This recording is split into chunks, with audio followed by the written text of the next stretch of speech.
अब वक्त आ चुका है, तुम्हें अब सजा मिलेगी। कुछ ही देर में यहाँ पर एक ट्रेन आने वाली है और वो तुम्हें उड़ा देगी। अगर तुम थोड़ा सा भी हिले तो इस मशीन से तुम्हारी जबान कट जाएगी। और उसके मुंह के ऊपर एक खतरनाक सी चीज रखी हुई थी और वो जरा सा भी हिलता तो उसकी जबान कट सकती थी।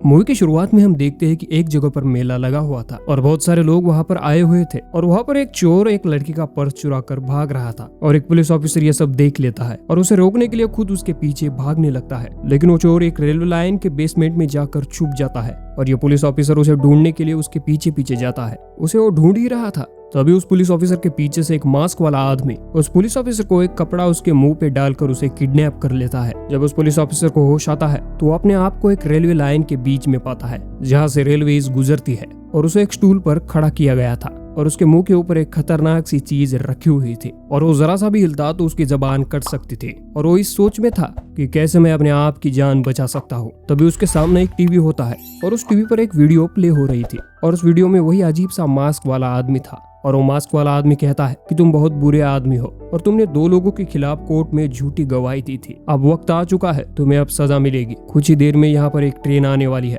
और वो तुम्हें उड़ा देगी। अगर तुम थोड़ा सा भी हिले तो इस मशीन से तुम्हारी जबान कट जाएगी। अब ये पुलिस ऑफिसर अपने आप को छुड़ाने की काफी कोशिश करता है। उसके हाथों को भी नुकीले तारों से बंधा गया था जिसकी वजह से उसके हाथों से खून आने लगता है और वो जैसा तैसा करके अपने हाथों को खोलता है। लेकिन उस नुकीले वायर की वजह से उसके हाथों से काफी खून आ रहा था और तभी सामने से भी अचानक से ट्रेन आ जाती है। अब उसके पास वक्त नहीं था और तभी ट्रेन उसे उड़ा देती है जिसकी वजह से उसकी जुबान उसकी बॉडी से अलग हो जाती है और वो मर जाता है। अब इसके बाद वहां पर और भी पुलिस ऑफिसर्स आते हैं लेकिन वो पहचान नहीं पाते कि ये कौन था क्योंकि उसके बॉडी के काफी छोटे छोटे टुकड़े हो गए थे। अब यहाँ से सीन चेंज होकर एक आदमी के ऊपर आ जाता है जिसका नाम जीक था और यह आदमी गैंग का एक लीडर था और उसके गैंग में और भी ज्यादा मेंबर्स होते हैं और ये सभी लोग एक होटल में ठहरे हुए थे। और तभी जीक अपने साथियों से कहता है कि हमें आज किसी ड्रग डीलर को लूटना है और ये सब लोग उस हिसाब से तैयारियां करने लगते हैं और थोड़ी देर बाद उस ड्रग डीलर के पास जाते हैं और उसका सारा पैसा लेकर ये लोग यहाँ से निकलने वाले थे। लेकिन तभी उनके निकलने से पहले ही वहाँ पर पुलिस आ जाती है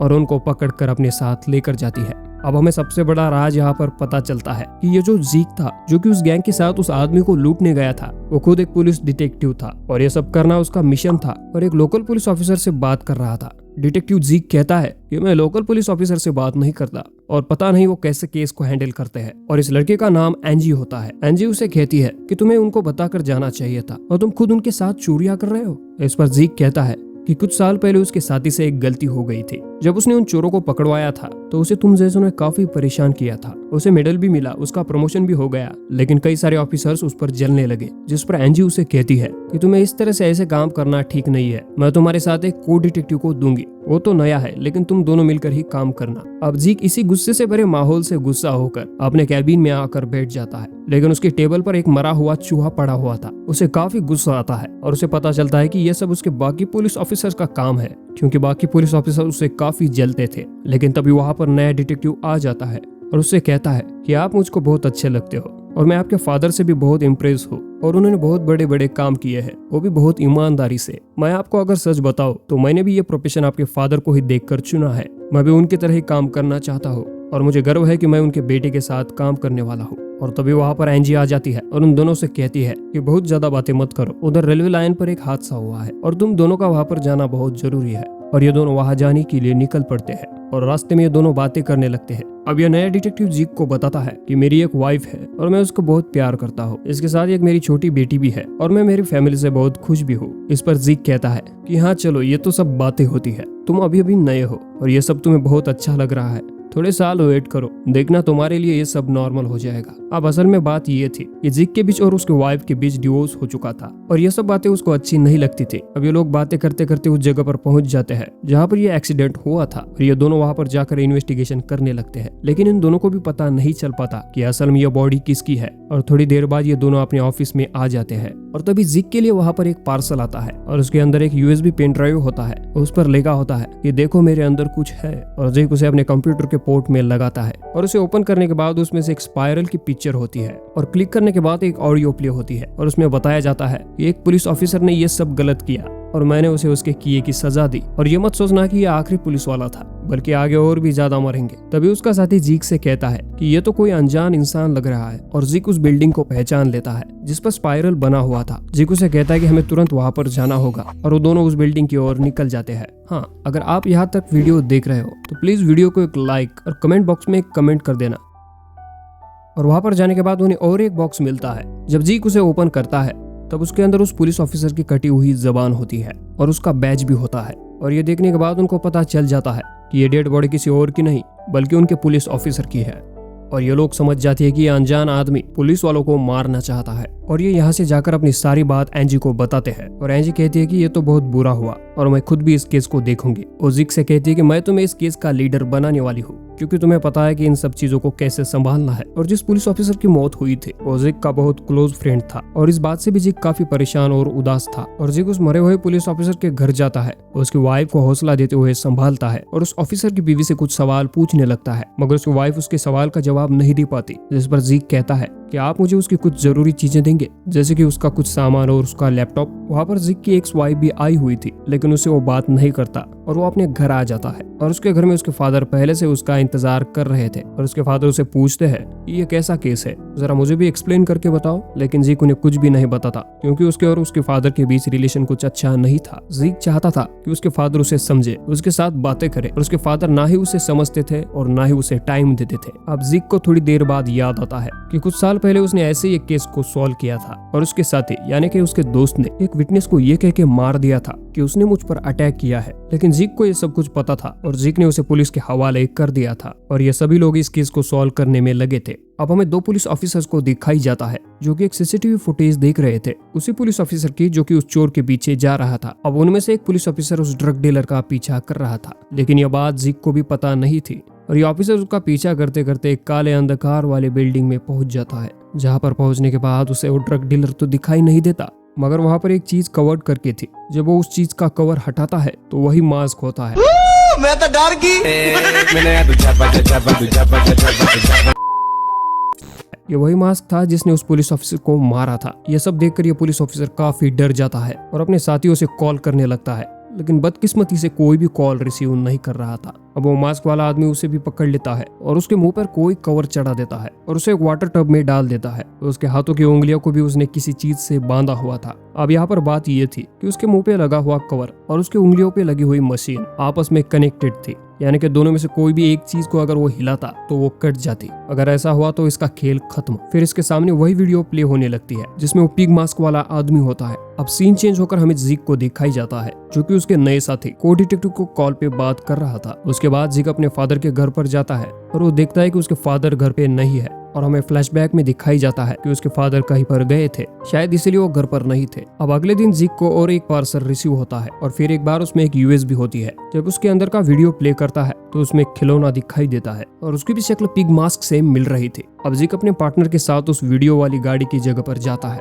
जब जिक उस गाड़ी का दरवाजा ओपन करता है तो उस गाड़ी में से एक मरा हुआ पिग बाहर आता है और उसको वहां पर और एक बॉक्स मिलता है जिसमें उस पुलिस ऑफिसर की उंगलियां और बैज था जो कि उस वाटर टब में ही मर गया था। अब जिक एक जगह पर जाता है जहाँ पर वो पुलिस ऑफिसर था और जहाँ पर वो मरा था। तभी हम फ्लैशबैक में देखते हैं कि इस पुलिस ऑफिसर की मौत कैसे हुई। उस वीडियो में वही मास्क वाला आदमी उसे कहता है कि तुम अपनी उंगलियां काट दो या फिर इस पानी में करंट छोड़ दिया जाएगा। और ये बेचारा पुलिस ऑफिसर ठीक पहले वाले पुलिस ऑफिसर की तरह टाइम पर खुद को छुड़ा नहीं पाता और वो मर जाता है और उसके फिंगर्स भी कट जाते हैं। अब जिक सोचने लगता है कि यह काम किसी आम इंसान का तो नहीं हो सकता, क्योंकि कोई पुलिस ऑफिसर को ही क्यों मारेगा, ये तो एक एक करके सभी पुलिस ऑफिसर को मार रहा है, हमें तो इसका पता लगवाना ही होगा। अब ये नया को डिटेक्टिव जिक से कहता है कि आपकी किसी के साथ पुरानी दुश्मनी तो नहीं है ना, जिस पर वो कहता है कि हाँ, मैंने अपने एक दोस्त को पकड़वाया था क्योंकि उसने एक विटनेस यानी कि गवाह को मार दिया था। अब जिक ये बात दिमाग में रखकर अपने उसी पुरानी दोस्त से मिलने के लिए जाता है। अब इसका दोस्त एक चर्च में था और उसी चर्च में वो काम कर रहा था। तो जिक उससे पूछता है कि क्या मैंने जो सुना है और देखा है वो सब सच था, जिस पर वो आदमी कहता है कि हाँ, मैंने गलत किया और मुझे इस बात का बहुत अफसोस भी है, मुझे उस विटनेस को नहीं मारना चाहिए था। अब जिक वहाँ से दोबारा अपने फादर के घर पर जाता है, लेकिन उसके फादर उसे दोबारा भी नहीं मिलते और अपने फादर को कॉल मैसेज भी करता है और उनको बहुत ढूंढने की कोशिश भी करता है, मगर उसको कोई भी रिस्पॉन्स नहीं मिल पाता। अब अगले दिन जब जिक पुलिस स्टेशन जाता है तो जिक देखता है कि आज वो नया डिटेक्टिव भी नहीं आया है, और इसी के साथ जिक को आज भी एक बॉक्स मिलता है। जब उस बॉक्स को ओपन करता है तो उसमें से एक पिग मास्क होता है और उसके साथ उसकी बॉडी भी होती है, और उसकी बॉडी पर एक टैटू भी बना होता है। उस बॉडी में इंक भी होती है और उसके साथ एक लेटर भी होता है जिसमें लिखा था कि जब तुम लोगों को बचाने के लिए बिजी रहोगे और मैं तभी तुम्हारे बॉस को पकड़ लूंगा। जब जिक थोड़ा ध्यान से जब उसकी स्क्रीन को देखता है तो वो स्क्रीन उसको उसके साथ ही नए डिटेक्टिव की लग रही थी जो कि अभी तक उसके साथ था। और तभी जिक को ये भी पता चलता है कि कहीं पर एक डेड बॉडी मिली है और उसकी पूरी स्क्रीन गायब है, और ये देखकर जिक काफी दुखी और परेशान हो जाता है। उसको लग रहा था कि शायद ये बॉडी उसके साथ ही नए डिटेक्टिव की तो नहीं है। दूसरी तरफ पूरी दुनिया डरी हुई थी कि वो किलर वापस आ गया है और वो सब लोगों को मार रहा है, मगर एंजी उन सभी मीडिया वालों को किसी तरह संभाल लेती है। अब जिक अपनी गाड़ी लेकर कहीं पर जा रहा था, लेकिन तभी उसे कुछ मैसेज आ जाते हैं। उसमें उसे बताया जाता है कि एक और पुलिस ऑफिसर मरने वाला है, जितना जल्दी हो सके उसे बचा लो। और तभी उसके डैड का भी उसे मैसेज आ जाता है। वो कहते हैं कि जाओ किसी पुराने केस पर इन्वेस्टिगेशन शुरू कर दो, लेकिन जिक कहता है कि ये सब फेक है, और उस लेटर में कहा था कि जब तुम किसी दूसरे काम में बिजी होंगे तभी मैं तुम्हारे बॉस को पकड़ लूंगा। जिक इन सब बातों को इग्नोर करके फौरन अपने पुलिस स्टेशन निकल जाता है। अब हम देखते हैं कि एंजी उस किलर के पीछे पड़ी है और वो किलर उसे पकड़ लेता है और उसे कांटे वाले किसी चीज पर लेटा देता है, जिसकी वजह से उसके बॉडी से काफी खून निकल रहा था और उसके चेहरे को भी एक कपड़े से कवर कर दिया था। और तभी एक रिकॉर्डर में एक ऑडियो प्ले होने लगती है। उसमें बताया जाता है कि एंजी तुमने आज तक बहुत सारे केसेस लड़े हैं जिसमें कितने सारे क्रिमिनल्स और मासूम लोग होंगे जो कि मारे गए होंगे या फिर जेल भेज दिए गए होंगे। अब तुमने जितने भी मासूम लोगों को मार दिया है या फिर जेल भेज दिया है, इसके बदले में तुम्हें गिफ्ट मिलेगा। अब तुम्हारे पास दो ऑप्शंस है, या तो तुम अपने पीठ पीछे लगी हुई नुकीली चीज पर अपनी पीठ टिकवा दो, इसे पुश कर दो, ये कट जाएगी, या फिर तुम्हारे चेहरे पर लावा की तरह गर्म वैक्स डाली जाएगी जिसकी वजह से तुम्हारे फेस की स्किन उतर जाएगी। अब एंजी के पास खुद को छुड़वाने का टाइम दिया जाता है, मगर उसे अपने आप को बचाने के लिए वक्त नहीं होता और वो मारी जाती है। अब जिक वहाँ पर आकर सीसीटीवी फुटेज देखता है तो उसे पता चलता है कि उसमें से 13 मिनट की वीडियो को निकाल दिया गया है। और जिक देखता है कि किन किन पुलिस ऑफिसर के अकाउंट चालू है। जाहिर सी बात है जिसका भी अकाउंट एक्टिव होगा उसने ही ये छेड़छाड़ की होगी। वो देखता है उसने जिस अपने साथी को पकड़वाया था, जिसने एक विटनेस को मारा था, उसका ही अकाउंट एक्टिव था। हालांकि अब वो अपनी ड्यूटी पर नहीं था। और तभी दूसरा ऑफिसर आकर जिक से कहता है कि तुम्हारे फादर का भी अकाउंट एक्टिव है। अब उसको यह बात सुनकर अच्छा नहीं लगता, क्योंकि उसको पता था कि उसके फादर ऐसा कभी भी नहीं कर सकते और अपने फादर के खिलाफ वो ऐसी बातें सुनना पसंद नहीं करता। और तभी उन दोनों के बीच में लड़ाई होने लगती है। साले का खोपड़ी तोड़ साले का। अब जिक जल्दी से उसी आदमी के पास जाता है जिसने उसे पकड़वाया था। वो चर्च में था, मगर वहां जाने के बाद जिक को नहीं मिल रहा था क्योंकि वो भी गायब हो चुका था। अब हम फ्लैशबैक में देखते हैं कि जिक के फादर असल में कहां पर थे। वो उस जगह पर थे जहां पर वो किलर रहता था, और उस बिल्डिंग में बहुत ज्यादा स्पाइरल्स के निशान भी बने हुए थे। जिक के फादर अपनी गन लेकर इधर उधर घूम रहे थे जैसे कि वो किसी किलर को ढूंढ रहे हो, लेकिन तभी अचानक वो किलर वहां पर आ जाता है और उनको भी किडनैप कर लेता है और उनके मोबाइल से वो उनको मैसेज करता है। दूसरी तरफ हम देखते हैं कि जिक हथकड़ियों की मदद से कहीं पर बंधा होता है, मगर वो किसी तरह अपने हाथों को खोल देता है। फिर वो उस आदमी को देखता है जिसने उस विटनेस को मारा था और वो भी बंधा हुआ था, और उसके आगे एक मशीन थी जो कि शीशे की बोतल्स को क्रश करके उसकी तरफ फेंकने वाली थी, और उसके शरीर पर एक रिकॉर्डर भी लगा हुआ था। और जिक उसमें से एक आवाज को सुनता है कि तुमने एक मासूम की जान ली है और तुम भी मरोगे। मगर वहां पर जिक तो था और वो उसको बचा सकता था, और उसने एक पिन की मदद से उसके हाथों को खोला था। अब जिक को एक चाबी मिलती है जिसके जरिए वो उसको आजाद कर सकता था, लेकिन जैसे ही जिक उसको खोलने के लिए जाता है, ठीक उसी समय उस मशीन से शीशे टूटकर उसके और उसके साथी के शरीर पर लग रहे थे, जिसकी वजह से इन दोनों को भी काफी दर्द होने लगता है। अब जैसे ही जिक मौका देख के उसे खोलने के लिए जाता है तो वो देखता है कि उसके शरीर पर बहुत ही ज्यादा शीशे लगे हैं, जिसकी वजह से उसकी वहीं पर मौत हो जाती है। उसे देखकर जिक काफी ज्यादा परेशान हो जाता है। जब जिक बाहर आता है तो वो देखता है कि उसका साथी, वही नया डिटेक्टिव, ठीक उसके सामने खड़ा है, यानी कि वो जिंदा था। अब यह नया डिटेक्टिव जिक को एक सच बताता है। वो कहता है कि तुम्हारे जिस साथी ने जिस विटनेस को मारा था वो मेरा बाप था, और मैंने वो सब कुछ सुन लिया था, और मैं ये सब कुछ जानता था कि मेरे फादर को किसी ने मारा है, और मैंने तभी तय कर लिया था कि मैं मेरे बाप के मौत का बदला लेकर रहूंगा। लेकिन मैं सिर्फ तुम्हारी वजह से चुप था, और मुझे ये सब एक प्लान के साथ करना था। अब यह नया डिटेक्टिव जिक से कहता है कि मेरी तो कोई फैमिली भी नहीं थी, मैंने तुमसे झूठ कहा था, और जो तुम्हें अपने फादर के मोबाइल से मैसेज रिसीव हुआ था वो भी मैंने ही किया था। मगर अब तुम्हारे फादर किडनैप है, तो चलो मैं तुम्हें एक ऑफर देता हूँ, तुम तो वैसे ही स्ट्रांग हो, क्या तुम मेरे साथ मिलकर ये काम करना चाहोगे? अब जिक को ना चाहते हुए भी यह मानना पड़ता है क्योंकि उसके फादर को उसे बचाना था।